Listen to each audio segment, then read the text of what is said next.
si Nicola Olita, and today I am going to discuss about L.E.J. Brouwer. L.E.J. Brouwer's full name is Lutzen Egbertus Jan Brouwer. L.A.J. Brouwer is usually known by this form of his name with full initials, but he was known to his friends as Bertus, an abbreviation of the second of his three forenames. So L.E.J. Brouwer was a Dutch mathematician best known for his topological fixed-point theorem. He founded the doctrine of mathematical intuitionism, which views mathematics as the formulation of mental constructions that are governed by self-evident laws. So now let's move on to his background. So L.E.J. Brouwer, born in February 27, 1881 in Overstrie, now a suburb of Rotterdam in Netherlands, and he died on December 2, 1966 in Blaricum, Netherlands. So he died at the age of 85, and the cause of his death was a traffic accident. He was struck by a vehicle while crossing the street near his home. So L.E.J. Brouwer was the eldest of three children in a middle-class family. His father is Egbertus Brouwer, a schoolteacher and later an inspector of primary education. His mother is Hendrika Poutsma, a homemaker. And he married Lise de Hole in 1909. But later, they separated because they don't have children. But they are not divorced. They're just separated. So Lutzen studied at the University of Amsterdam. He is best known as the founder of intuitionism and for groundbreaking the topological results, including the Brouwer fixed-point theorem, invariance of dimension, and invariance of domain.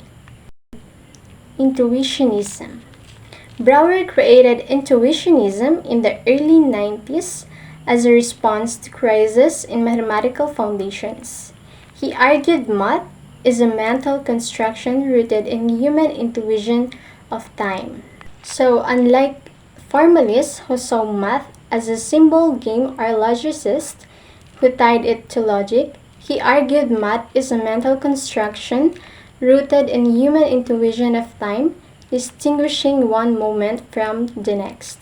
He rejected the law of excluded middle for infinite sets, that truth requires explicit proof, not just ruling out the opposite. He insisted on constructive proofs that an object exists only if we can define how to build it. So let's move on to Brouwer's fixed-point theorem.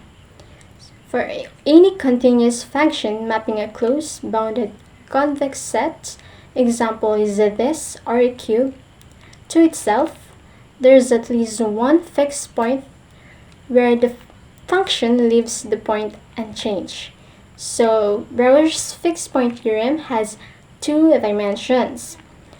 First is the invariance of dimension.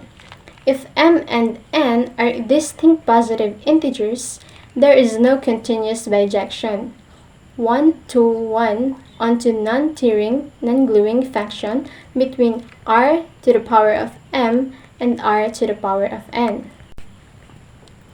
So a space's dimension can't be changed by continuous, non-destructive maps. No tearing, no gluing, no overlapping.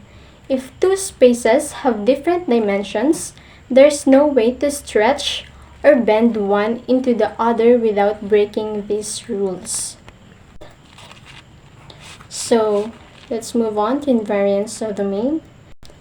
If union is an open subset of r to the power of n, and f, the union to r to the power of n is a continuous, injective, one-to-one function, then f union is also an open subset of r to the power of n. So, for example, is take a rubber band and stretch it into a long, thin loop. The inside of the loop, an open shape, stays open, even when stretched. It proves that openness is a fundamental property of spaces that can't be destroyed by continuous, non-overlapping maps. This is critical for defining manifolds. So that's all for today. Thank you for listening.